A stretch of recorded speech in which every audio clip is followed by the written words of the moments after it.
if you were to ask me what is at the core of your approach to beating diabetes, what's at the heart of it all? Well, I could say several things. I could talk about the low-carbohydrate diet. I could talk about time-restricted eating. But I could also talk about what I want to share with you today, and that has to do with the post-meal blood sugar test using a fella that I call Mike, your glucose meter. No, I guess his real name is not Mike, but I call him that because he's like a friend to me. And when I was starting out to figure out how to beat diabetes, I started from scratch. There was no YouTube, there was no Beat Diabetes, none of these other YouTube gurus that talk about low carb and beating diabetes, reversing diabetes. They weren't around in those days, at least not publicly. Dr. Fung wasn't even into low carb in those days. Dr. Bernstein was going strong, but the only way you could access him was through books. But one of the things that brought me to the place of victory was just testing my blood sugar again and again, but not just randomly. And not just in the mornings, although I do test in the mornings, but the post-meal test, known as the postprandial test. Basically, you eat a meal and you wait a period of time. You wait for your blood sugar to peak. At least that's what I did.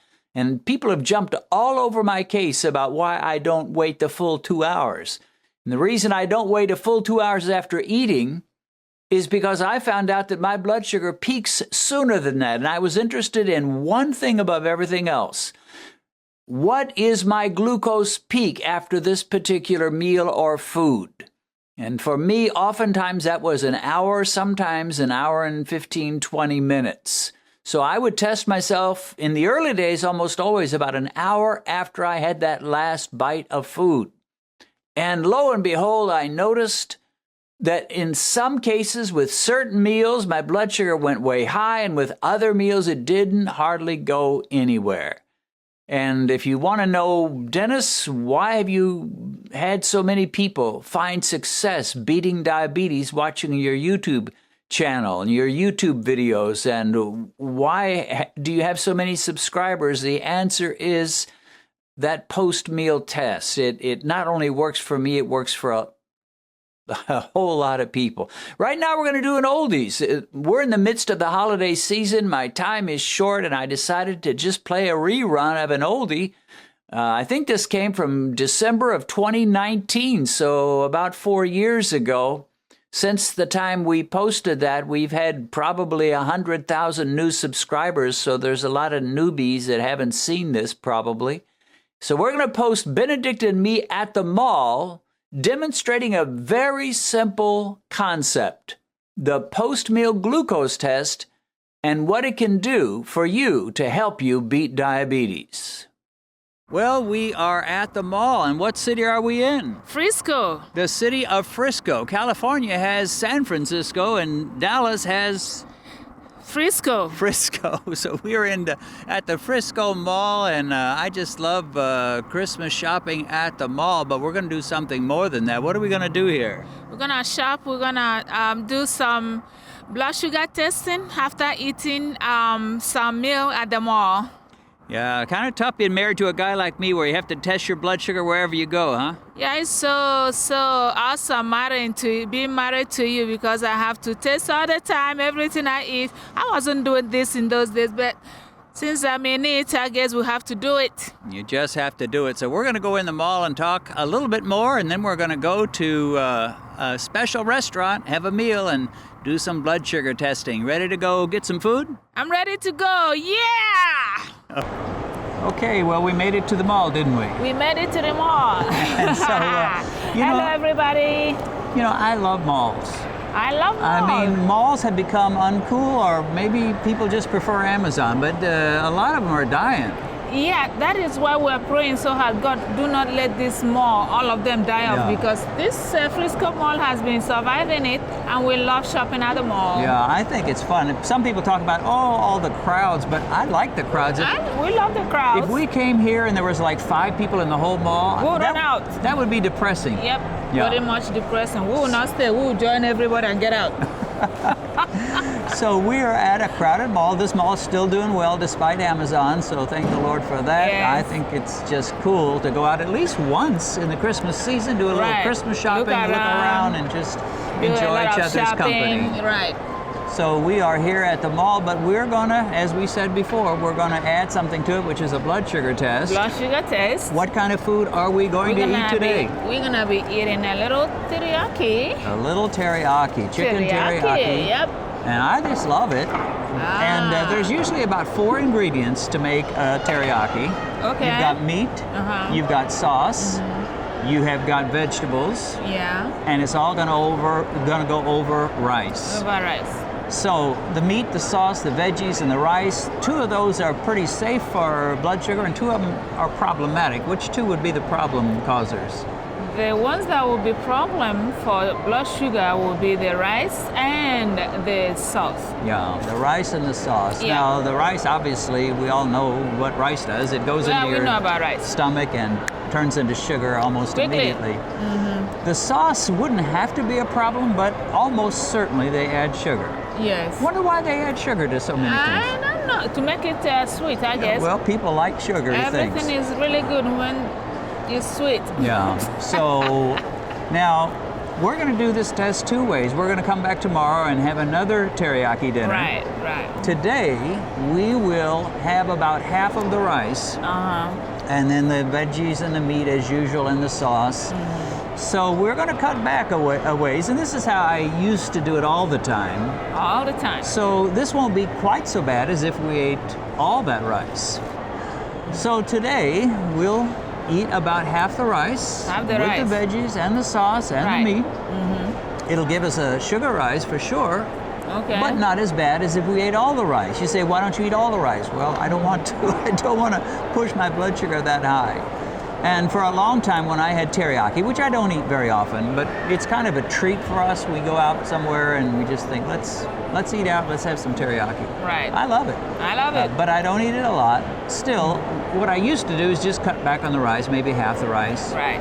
So that's what we'll do today. Tomorrow we'll come back and we'll do away with the rice altogether. And that sauce. And we'll just ask for extra vegetables. No, we're not getting rid of the sauce. We're eating the sauce. We're eating the sauce, the meat, and the veggies. Okay. I don't think there'll be enough sugar in that sauce to cause a significant problem. We'll find out. Okay. Today, normal, except we'd eat about half the rice. Tomorrow, we're going to cut the rice out altogether. Cut it out. Get it out of there. And of course, we'll test it 1 hour, which is when my blood sugar typically spikes and hits its right? peak. What did you do this morning? What did I do? I had bulletproof coffee. That's the only thing I've had since I woke up. And still, my blood sugar wasn't that great. It was 105. Yours Mine was a whole lot better. best. Oh, always the best. What was yours? Mine was 84, and 84. it was really good. Yeah. So anyway, neither of us has had much to eat. We're both hungry. We're going to head to the teriyaki restaurant, and Right. we'll get back and report what this teriyaki plus rice What time is it? does to our blood sugar. Well, we have to wait until we finish our meal Okay. to find out the 1 hour test. Right. See you after a little bit. See ya.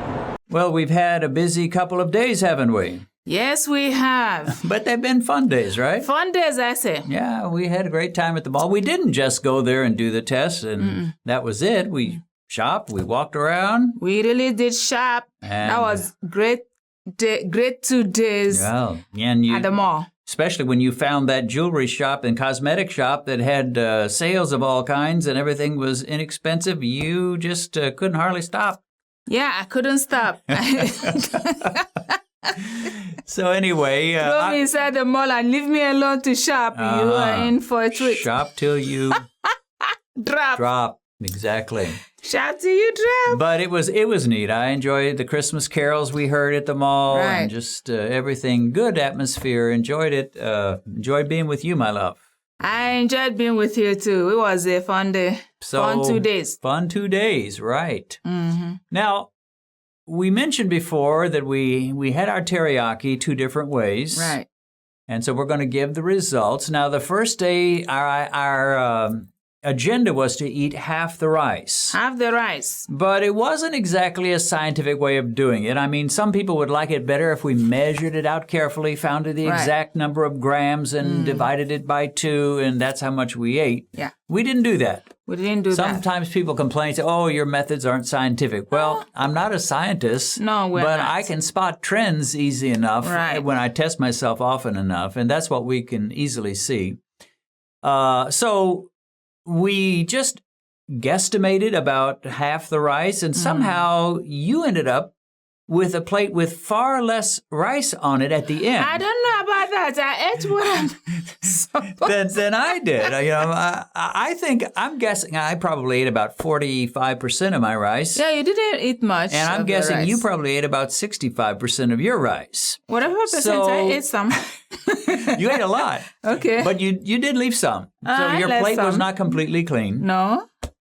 So our test had the meat, the vegetables. They came with vegetables. Yes. And the rice.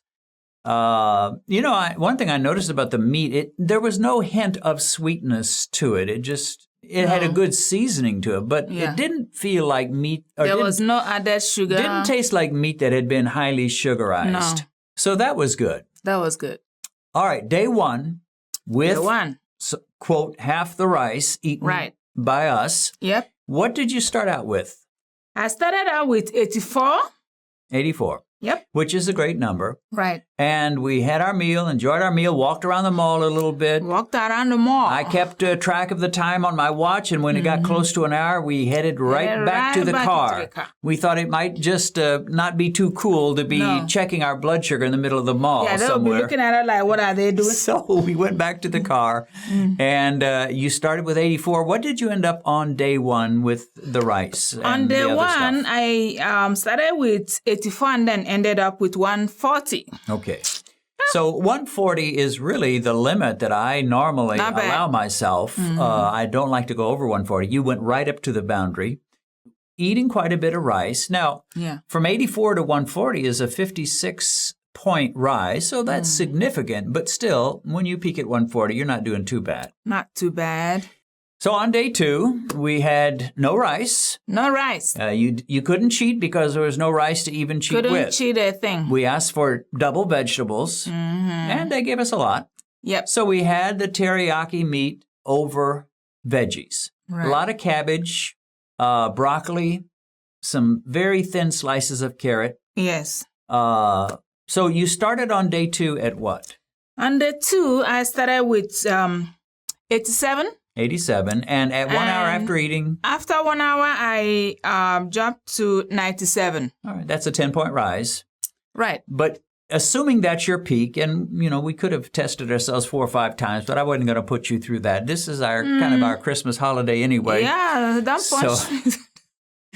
So a 10-point rise for a peak is good, and especially when you consider you stayed under 100. Yes. Anybody that can stay under 100 with their blood sugar peak after a full meal has done well. Okay. All right, let's talk about mine. Let's talk about you. Mine, day one with the rice, eating half, or what I judged to be half. I started before the meal at 102. 1 hour after that meal, teriyaki, the veggies, and the rice, 155. So 155, not pleased, but not surprised. Okay. I wasn't the least bit surprised with that. Day two, meat and veggies. Meat and veggies. Meat and veggies. Now, that's a solid low-carb meal. Right. Whenever you're eating meat and veggies, especially considering we didn't get the idea that there was much sugar involved in the cooking of that meat. Yeah. So I started at 98. On day two, we tested ourselves in the car before going into the mall. Right. Went into the mall, had our meal, walked around some more, headed back to the car at the 1 hour mark. Right. And at 1 hour after eating, I was at 105. Oh. So 105 for a peak, and that is when I typically will tend to peak. Right. That's awesome, especially for a guy like me that's got blood sugar issues and could easily be a raging diabetic if I didn't watch myself. Yeah. So a 105 is awesome. Awesome. Now, one thing I need to say, and that is if I had eaten all the rice on day one instead of half, I'd have been up to 200. I'm quite sure. Yeah, I think so. Maybe over 200. But I didn't eat all the rice. I ate half of it. So that was moderation in itself. But on day two, it was better still because it's just the meat and the veggies, and 105. Right. So I don't think this was a surprise to you either, right? Didn't you expect that day one would be a higher number than day two? Yeah, I expected that, day one after eating all that rice, although I didn't finish the rice, but I ate a good number of it. I thought maybe it would have jumped so high that, I would have been up there. But my score ended up, not quite bad, but... No, it wasn't. It wasn't that bad. But I think the reason is we didn't ask them to put more of that sauce. The sauce was just a little drop. They had an extra sauce they were asking if they could put on. And I have a feeling that would have been sugar. That would have been it. Mm-hmm. All right, let me ask you a question about the rice. Rice. When you eat rice, such as we had that first day, does it taste sweet and sugary like cake or pie or ice cream or anything that would be sweet? No, it doesn't really taste anything like that. There's no sweetness to it in terms of a sugary flavor. But that's what fools a lot of people. A lot of people think, okay, I'm diabetic, I can't eat anything sweet, and that's as far as they take it. Okay. But things like pasta, potatoes, and rice can jack up your blood sugar just about as quick as a candy bar, a piece of pie, a bowl of Cocoa Puffs. So even though the rice did not taste sweet, there was no hint of sugar to it. It converts to sugar, and bam, it raises blood sugar significantly. Right.